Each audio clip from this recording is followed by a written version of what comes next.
Dee dee.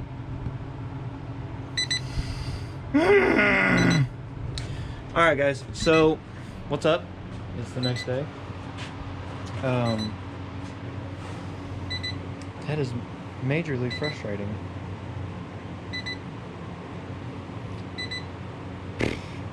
I thought James had his wiring backwards because I pulled up another diagram and 3 wires that James had soldered up did not match another diagram I found, so I thought I'd be the sharp wizard and and switch the other 3 wires around and same effect. So some still ain't right. Something tells me it's not the module. Like, I mean, it is because the wiring's right. If we jump it with a jumper wire, it'll start. But the module ain't working. So I feel like the module's in like a lock mode or armed or something. So, I don't know. I'm gonna play with it a little bit more. Hopefully I can get it to start. I really want to get that figured out because that right there, if that don't work, I either gotta solder from here back to that, which you can see there's a lot of room for precision right there, or the other option is to take the steering column out of that truck and put it in here, which would pretty much be plug and play. And I forgot I do actually have a key for that truck, so that's an option. But that truck's missing the shifter off the column, so I'd have to switch that from this over to that, and it's kind of a lot more than I want to deal with right now, and it's really demotivating because I was supposed to have all this stuff slapped together by now. So the story goes. Anyways, I'm gonna fiddle with this a little bit more and pick it back up when I figure out what I'm gonna do. I'm gonna go back to where I might have not had it on camera, but I asked James after he was hooking this up, which never mind the fact that there were a couple wires that were crossed, but we had a hard time finding a half decent diagram, so I'm not gonna blame him for that because shit, I'd have done the same thing. So I asked him, are you sure that doesn't have to be grounded to the chassis? He said, no, it's fine. It's grounded through the harness. Sometimes that's worked in this build and sometimes it hasn't. And I think it's because in some places we've disconnected those lines, so those grounds may potentially not go to squat. And I was testing, and with the grounds cut from right here and me probing the ground on the module, it had 7 volts. So it was backfeeding, which tells me it wasn't grounded. So what I did was cut the ground, and I know this is a good solid welded piece of metal, so I stuck it right there, and dee-dee, it worked. Remember how I said we weren't getting accessory before? Or we're getting accessory, but we weren't getting on. Now listen, you'll hear the relays kick on and the fuel pump prime. So we have it there. So something I switched around did that, and giving it the good ground gave it what it needed to go into that. All I did was cut the ground and put it to the body, and it let it go into on mode. It wouldn't do that before. And then back off. Okay. So then my next problem was the TCC wire wasn't working, which I've got to do it differently than how we have it hooked up, which reminds me I have to double check that on the harness because it's in kind of a weird spot. But this needs to see hot. Like basically it won't turn on unless you press the brake pedal, right, which turns the brake lights on. So this has to see positive power to unlock it. So I'm gonna do it the rigged way and shove this down the constant hot hole. All right, so I got that rigged up about as good as it's gonna get. Oh God. So I just have the brake switch wire pushed into the constant hot. So basically it should turn right on when I push the key. Makes it so when you push this, it'll go straight into start mode.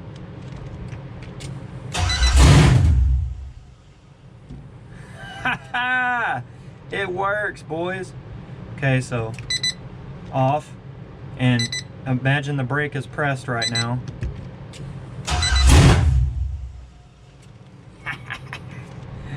Woo! That's exciting. Never mind the truck not starting, because we got something to chase down with the engine. That'll probably solve that problem, but that's a problem for another day. What the point of today is, can y'all tell I got some wind in my sails now, boy? I'm excited. And James messed up and I fixed it. Hit my head, that's what I get for talking shit, huh? Anyways, all right, so that's exciting, figured that out. Y'all can tell I was in distress. I had this just bombed out. I was letting it pile up. I was like, I gotta figure it out, man. I gotta figure it out. So, figured it out. Now I can clean everything up. And, gosh, dude, that's so exciting, guys. Push start, world's first push start high country OBS. Let me show y'all what I did earlier. I didn't record it. I started on the carpet dyeing, which I know some of y'all right now are probably like, man, what the fuck is wrong with you? But honestly, these lines are from the power washer, so don't mind that. But I'm gonna get a good brush. It took to this stuff really good. I'm gonna get a good brush and kind of brush the carpet and get these lines out of it and get it to kind of roll around a little bit. And then don't worry about this, because this will probably get cut, like right here. This will be under the seat. So I just basically burned one whole can doing this and this. I have another can. I'm gonna brush it, like I said, and try to get it to lay in the open spots that didn't get covered, so that I can spray another layer on it, hopefully get it covered real good. While I'm waiting for that coat to dry, I'm gonna get the wiring cleaned up in there, get everything wrapped up, kind of situated, and then hell, put the column, well, no, not the column. I got to do the dash first, because you can't put the dash on with the column in place. We learned in this truck, you got to take the column out to pull the dash off. One perk of doing a swap. I'm sorry, guys, I know my videos are longer and some of y'all have complained and be like, man, you talk too much, but I'm just trying to explain it all.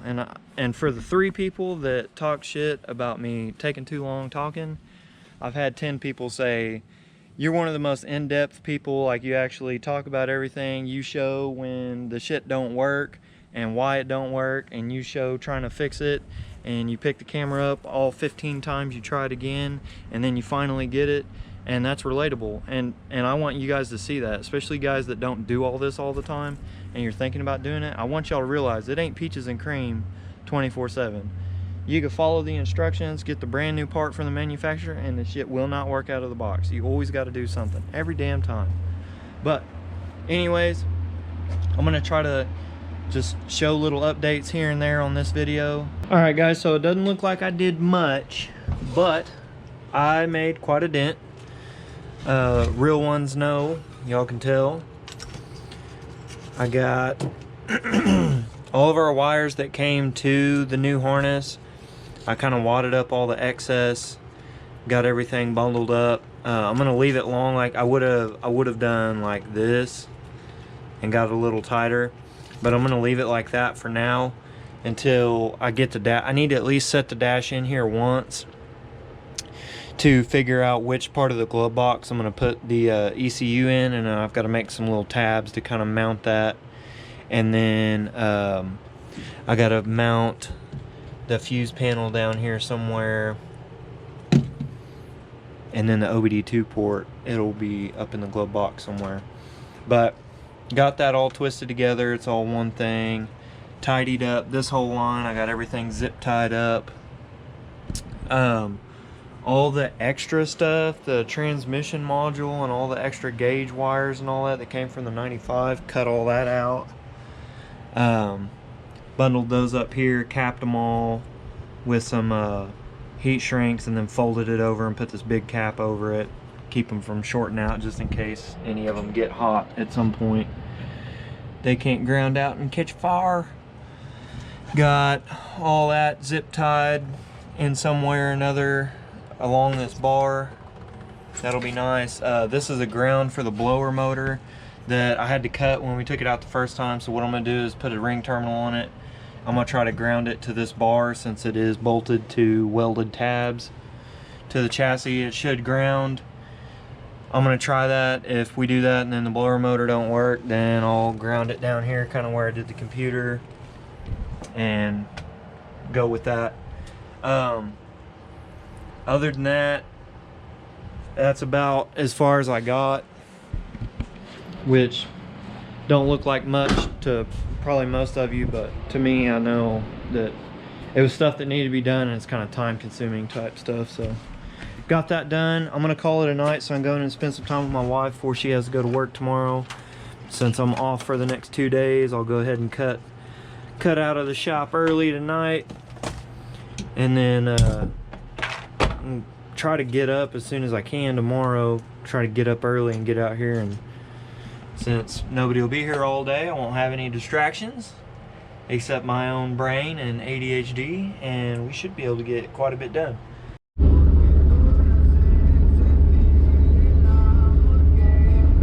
Y'all gotta check that dude out if you haven't yet. He hadn't blown up yet, but he will. I'm telling y'all right now, he's gonna blow up. Oh, Leon Nilo. I don't know how I should say that. I've hit him up a couple times on Instagram, but dude, he's gonna make it. He is gonna make it. Check his music out. He's on Spotify too, so you ain't got no excuse. Anyways, we're taking a little ADHD field trip to go to the post office. Got a little package, a little rackage to get in the mail. Somebody ordered some merch, and I like that. I like when people order merch. That's good. That's good for me. So I'm gonna go get that dropped off, and I'm also gonna see about getting a PO box and what it takes to do that, because I need to get my address off the website. Because, you know, not that y'all would want to come to my house with ill intentions, or down my street, period, because you get stopped about 4 times on the way to my house down our street. But anyways, you know, I'm not threatening nobody or nothing. I'm just saying, you don't want to come uninvited. That's not a good idea. It's not at all. Anyways, that's what we're doing right quick. We're gonna go to the post office, get some business taken care of, and then we're gonna get our late starting asses to the garage, get that wiring cleaned up and finished up so we can get that interior together. Baby, here we go. Alright guys, so I made a little bit of progress. I'm about where I want to be before I slap the dash in, which is probably going to take a minute, but I thought that I would show y'all, any of y'all that are interested in doing one of these buttons. I'm sure they're all the same. A lot of them require a foot brake positive, so I figured I would give y'all a little shortcut on how to find that. If you go off of your brake switch, one-handed problems.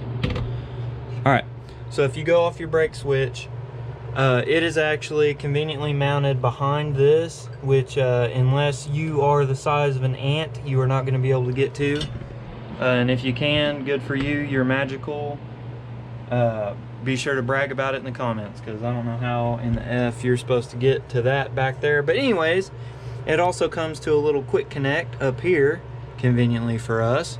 And I have done the hard thing for y'all of finding the wire that gets positive when the brake pedal is pushed. I'm going to show y'all how I got to that point.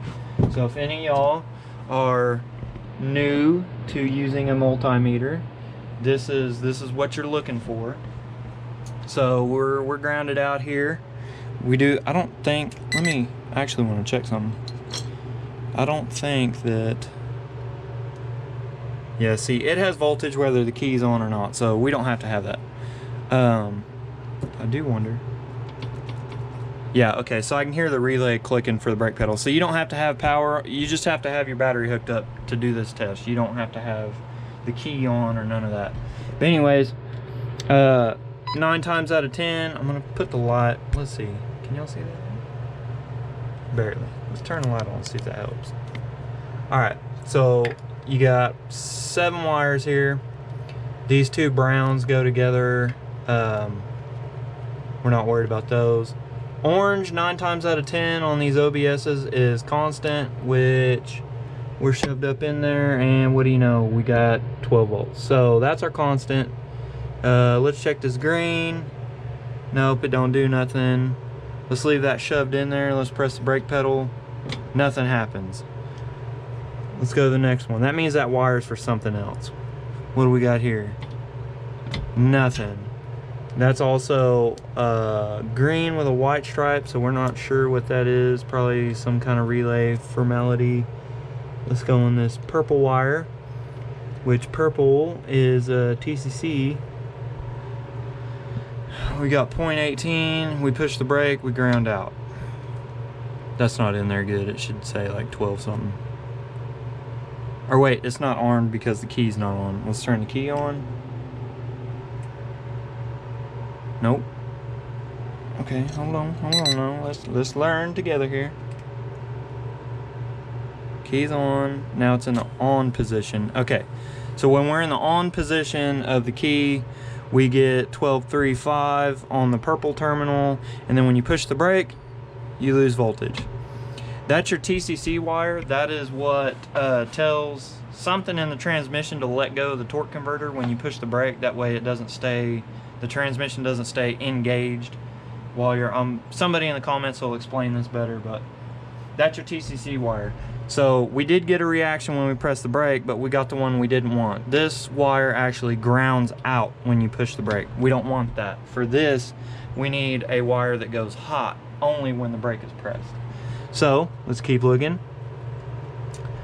The only one left, which I did this, I already pulled it aside, so this white wire here on my truck. Now this is a 95. I don't know if this changed from, you know, 88 to 91, and then from 91 to 94, and then 95, 6, 7, and 8. I don't know if they changed that, but for on my truck, it's a white wire. You see that we got a little smidgen of voltage there, but when we push the brake pedal, we get 12 volts.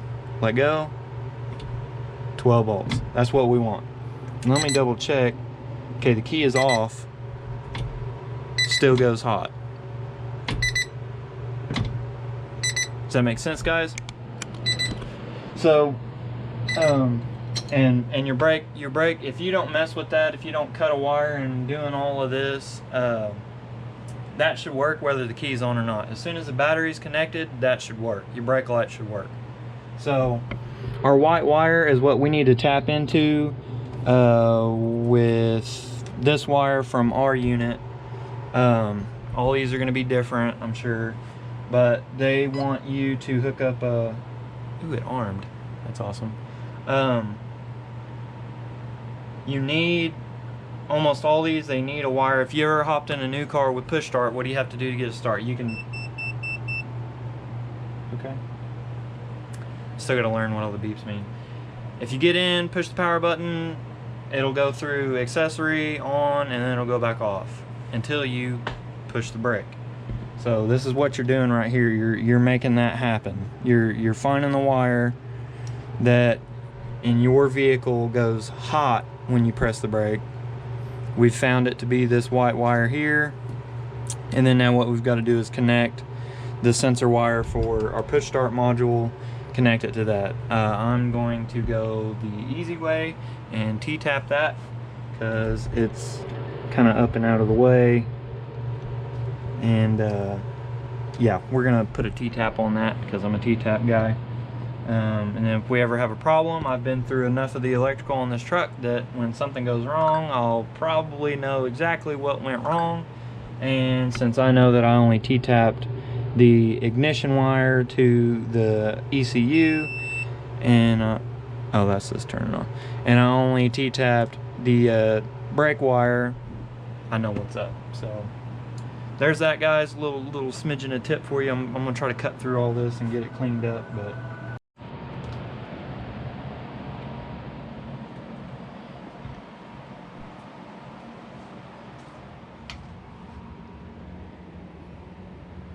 it's dirty, but bolted right in, just like the last 12 times. The carpet dye turned out all right. I did a little extra where my feet are gonna be. You can see it's kind of lighter in here. Whoop-de-doo, that's where the seat's gonna be on top of. The console will cover all of this up. I don't know if this is gonna show or not, because our console, we're missing the little bucket tray thing that goes on the side of the new console, and I'm pretty sure that covers this up. So we'll wait till we get that, see what happens. But still got to trim the back up. I'm gonna wait till I get that seat rail in here and kind of double check. The only thing I think we're gonna have good work on is our HVAC controls. The wire is not long enough for me to unpin it there and like snake the wire through and put the controls up here. It's not long enough for me to do that, so we'll have to figure that out. Also, I still got to take the vent, you probably can't see it, it's way over there on the table, the actual vents that go onto the blower opening and come out, you know, to the vents out here. I still got to get that adapted, and that's going to be a job. I know a lot of you guys are asking how I'm going to do that, so I'll have a video on that pretty soon. Key back in here just to make sure moving all these wires didn't do nothing, and it does in fact work. If we put our, well, let's do this. We're in accessory 1. That's key on. You can hear the fuel pump. Well, I don't know if you can hear it, but the fuel pump and all that's on. No foot on the brake. Turns back off, just like it's supposed to. First key, second key. Put our foot on the brake, and I did notice something weird though. When you go to turn it off, you have to have your foot on the brake to turn it off. I don't know what's up with that, but little quirk. It's kind of weird, I guess. So you can't turn it off while you're driving down the road. I don't know why they would make that feature, but I'm sure there's a good reason that I am too not educated to realize. Anyways, guys, that's gonna wrap it up for this video. This carpet, yes, it is ghetto. It's for an extended cab, which is why it doesn't have all the humps and curves in here like it's supposed to. And it's ghetto. It's ghetto. I'll buy new carpet, just not right now. This will get us skating for now. Next video, guys, look forward to getting the seats in, the console in, and I'm probably going to try to figure out a solution to this HVAC unit before I put the console in, because the console has to be the first thing and then the seats, and if I need to take that back out to do something, I got to take the seats back out to get the console out to get to that. So that's gonna be great, guys. I can't wait for y'all to see the next video with the seats in there. I can't wait to see what the seats are gonna look like in here with the carpet and everything, because I haven't seen that yet, so it's gonna be sick. Anyways, that's it, guys. If you haven't, be sure to stop by the MattyXBuilds.com website, copy a sticker, or get you a pre-order shirt reserved, because I'll post this video this week, but the pre-order ends Friday, August 28th, I believe. Whatever the Friday is, the end of this week. At midnight, I'm ending the pre-order, so if you don't have your order in by then, you're not on the list, and you won't get the first MattyXBuilds t-shirts ever made. And if y'all are new here, thank y'all for coming over. I noticed a pretty big surge in subscribers. I've kind of plateaued where I just get like a couple subscribers a day or something like that. And here in the last like 24, 48 hours, I've had like 150 or something subscribers. I'm almost at 3 grand right now, so that's awesome. Thank you guys so much. Keep it going, keep telling friends, keep sharing it. Let's grow together, guys. Let's blow up so that we can do more cool stuff, get more builds in here, do higher quality builds, actually buy brand new carpet the first time instead of ghetto painting it for now and then going back later and taking it out. But that's how we're doing it. We're growing. So other than that, peace out, guys. We'll see you later.